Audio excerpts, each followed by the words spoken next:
That's what I did for my speech yesterday. Like, I had a binder. I could just, but I already know, like, what I want to ask you, basically. I mean, like, okay, let me just, so when did you find out he was cheating? What was God saying to you? Oh, when did you decide to get counseling?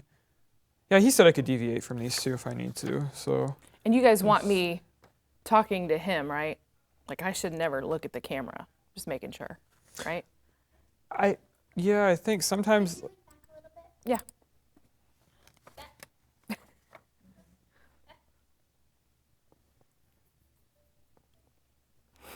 So, Josh, we're always looking at each other and not the cameras. Can he hear us? Never look at the camera. Never look at the camera. Never look at the camera. Got it. Just making sure. See, Kate would always want us to look at her during Raw TV. She'd be like, look at me, look at me. So we'd always have to, like, I don't know why, just to see when we're wrapping up. She had little hand signals that she would use. So, yeah, they can hear us. I'll stay quiet On the on set. computers. Blah, blah, blah, blah. I hate when people say that.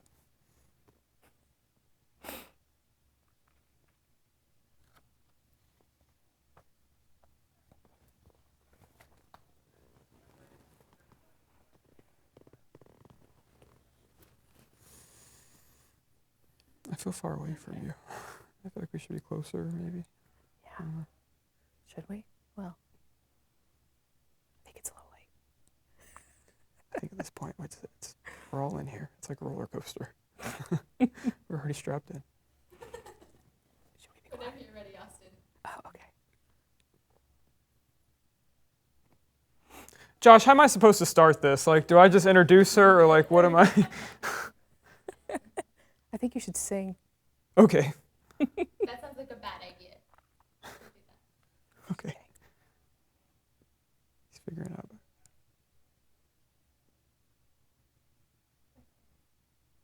Never been a host before, so.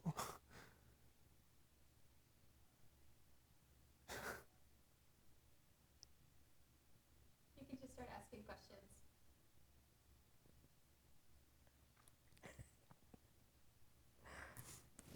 So when did you find out that your husband was cheating on you?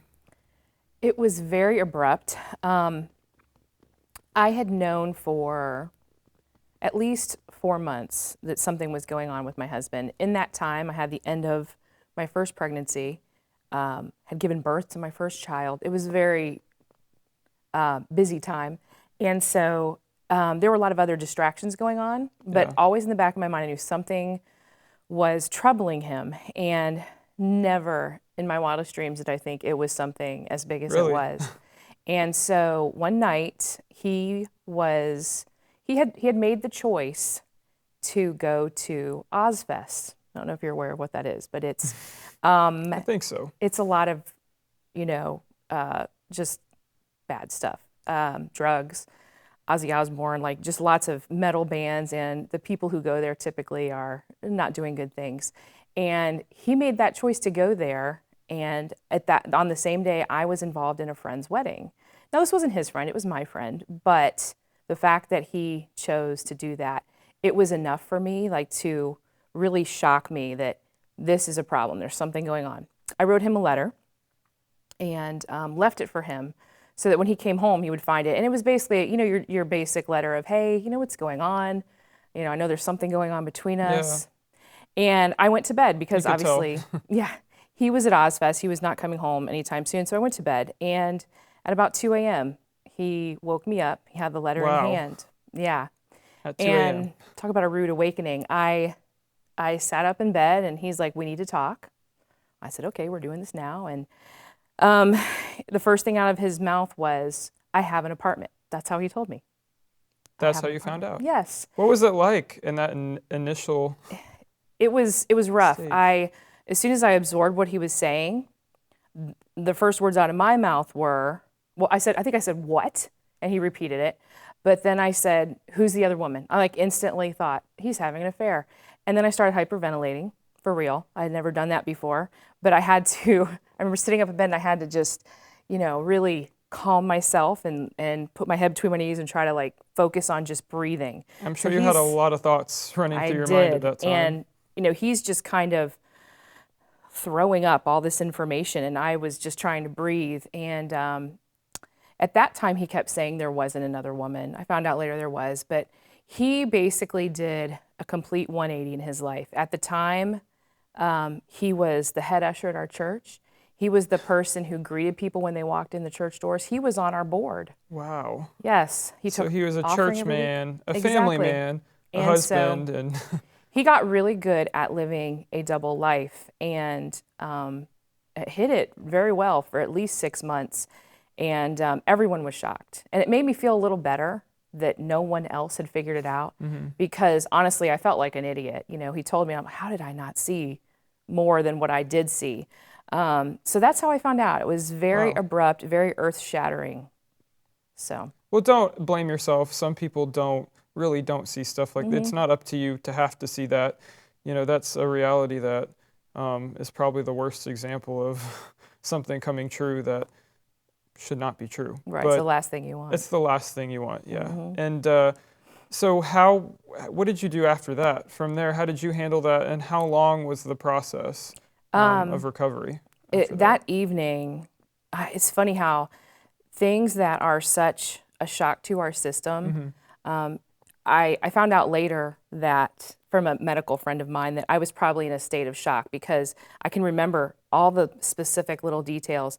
I remember him going down the stairs and walking out our door, and I was just following him, trying to realize what, or figure out like what, absorb. Am I dreaming? I really was in that state of like, You know, this can't be real. This can't Exactly. be happening right now. And so I remember watching him walk out the door and saying his name one more time.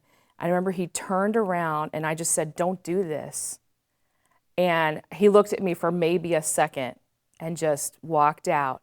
I remember the sound of the screen door slamming, and I crumpled to the floor. I can remember, like, it's so funny.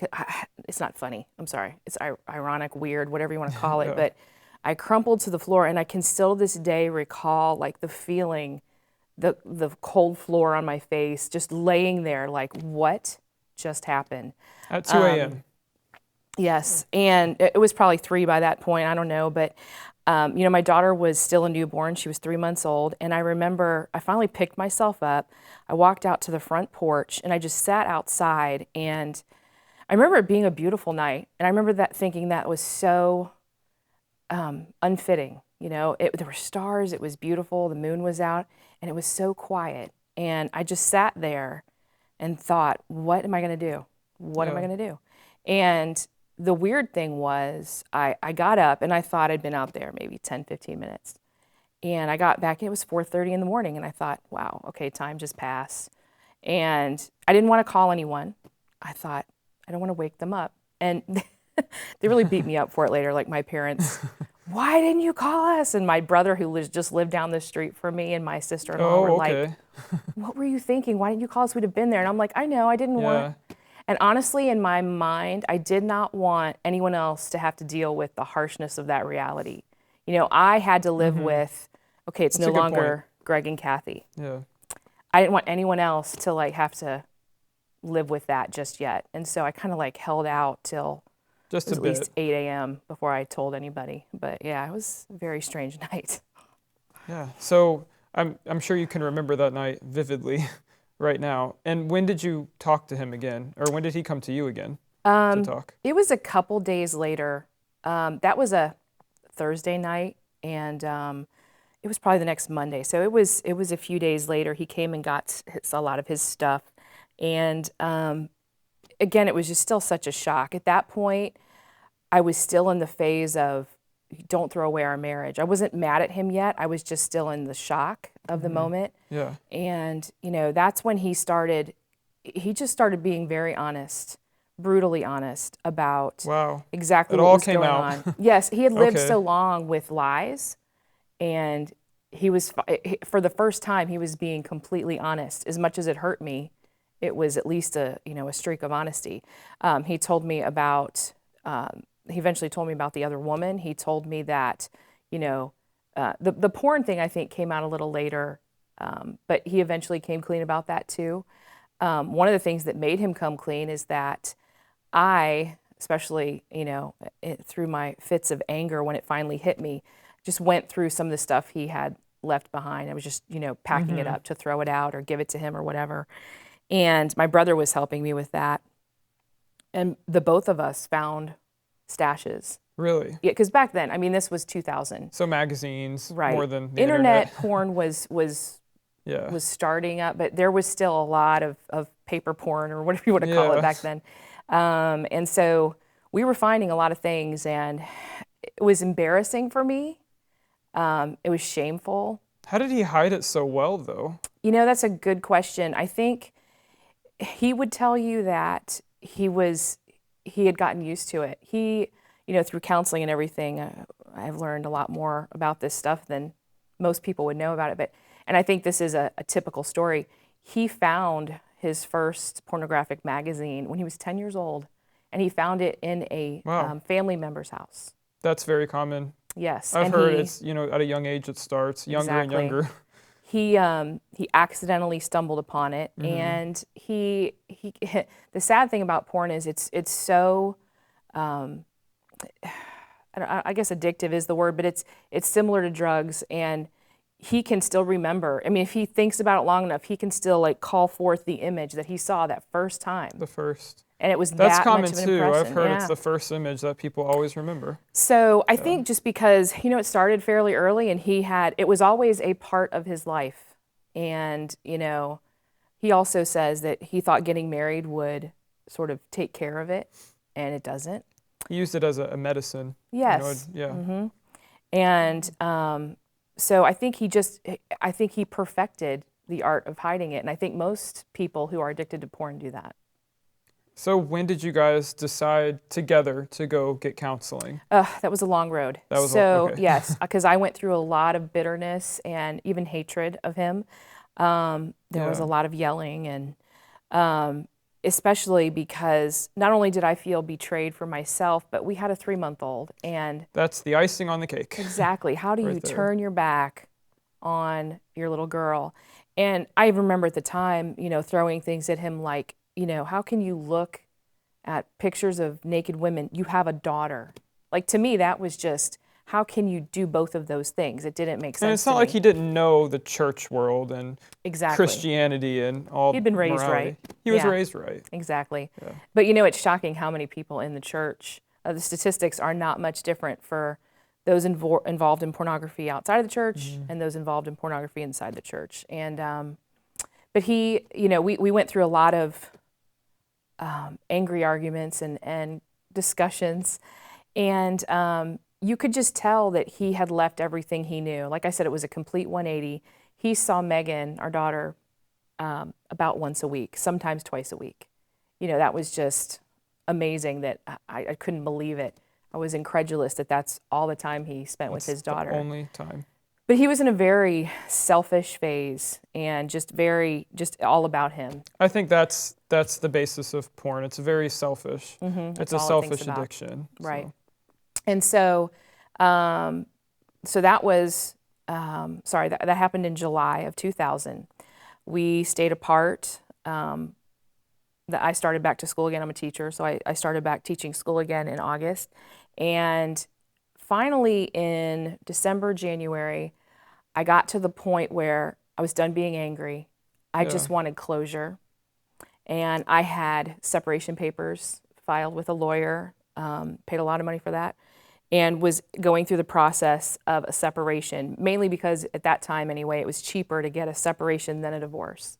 I wanted a divorce. Yeah. And so the papers had been delivered to him and everything. And New Year's Eve, I got the courage to remove my wedding band. And at that time, I wasn't wearing the engagement ring, but I was wearing the wedding band still. And I was like, okay, I'm ready for this to die. And I took it off. And so that was New Year's.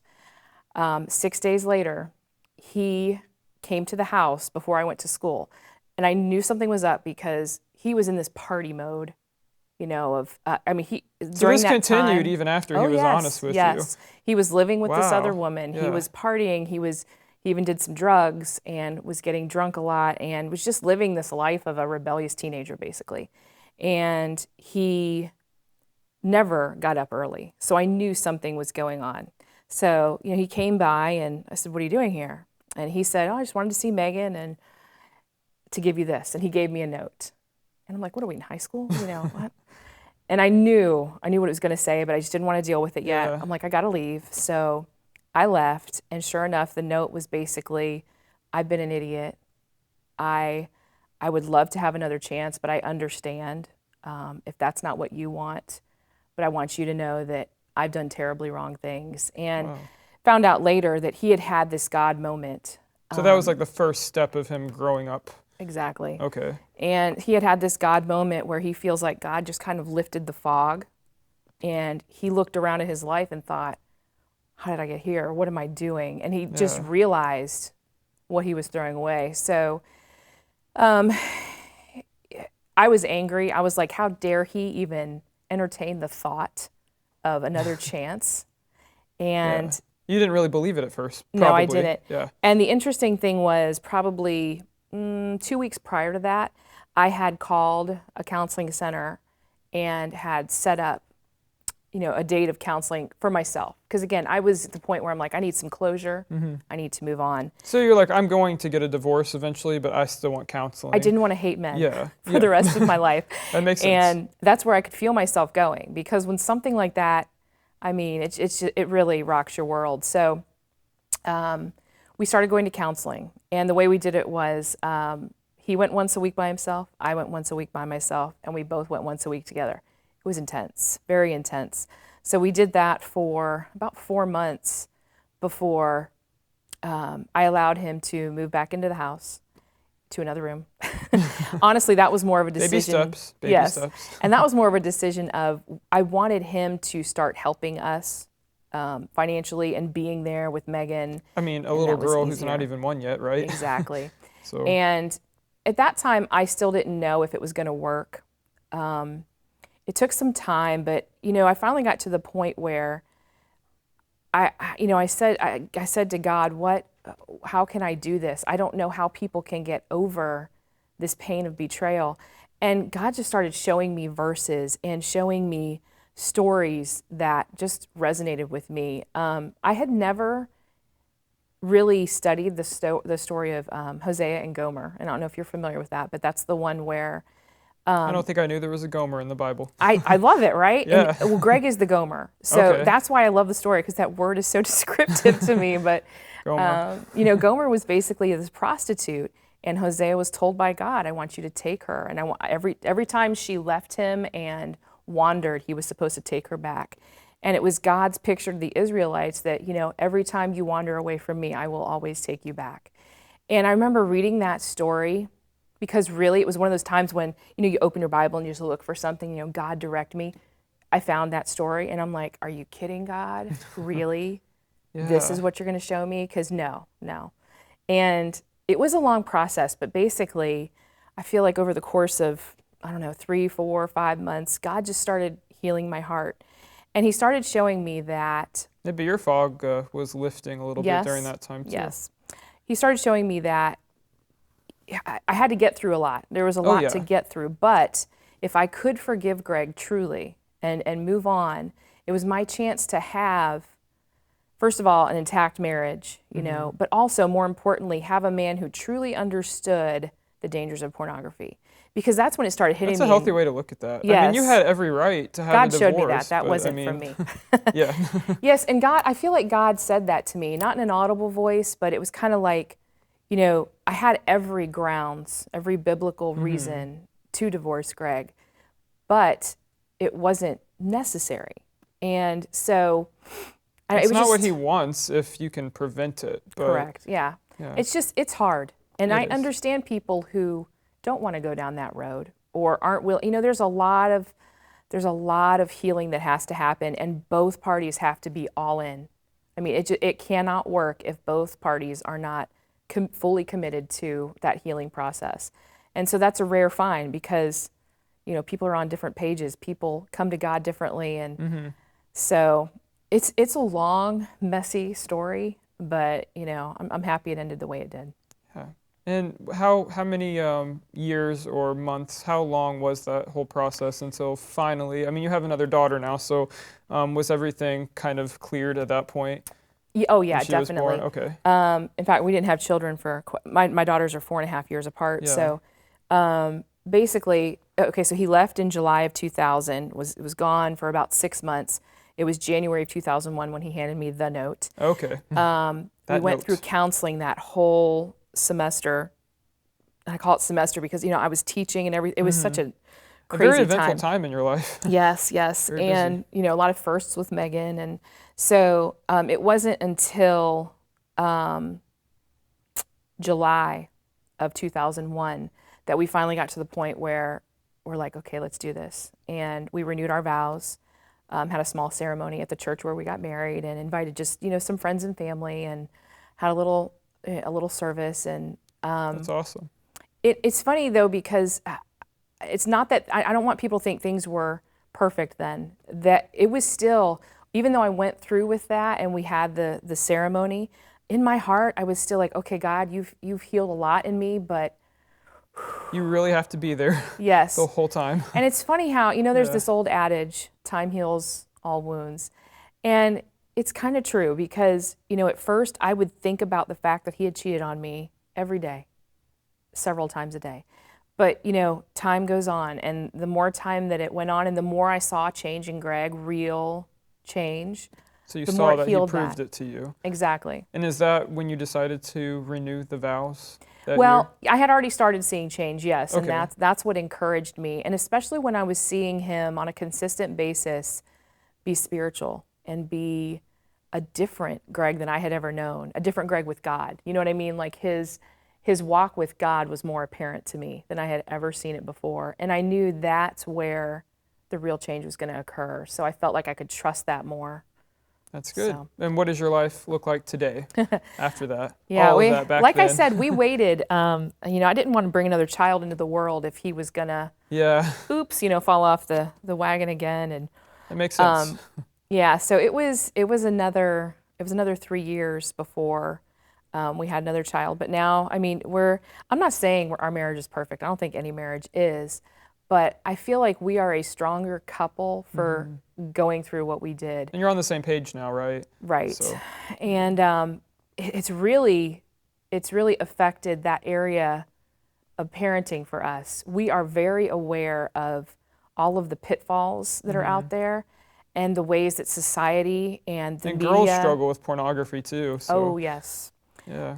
But the ways they try to pull people into it. And so I think his having gone through what he did makes him even a better father for it, because he knows what to look for. He knows what to say as far as, no topic is out of bounds. He's not oblivious to what kids actually struggle with. And the sad thing world. is that's what I think a lot of families do wrong. It's taboo. They don't want to Go there, mention, yeah. right? And it's one of those things where we need to bring it out into the open. That's how you put out the fire of a secret is you bring it out in the open. And so, would you mind talking just a little bit about the ministry at your church for that too? Let's see here, 2009, I think it was.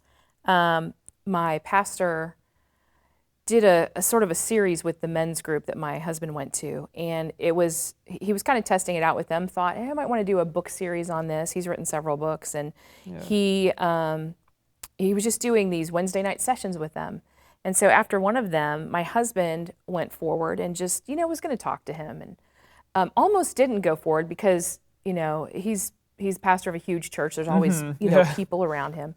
But it just so happens at this time, there was like nobody there. So he went and talked to him, and he said, it was very simple. He just said, Pastor, I just want you to know the guy you're talking about up there, it was me.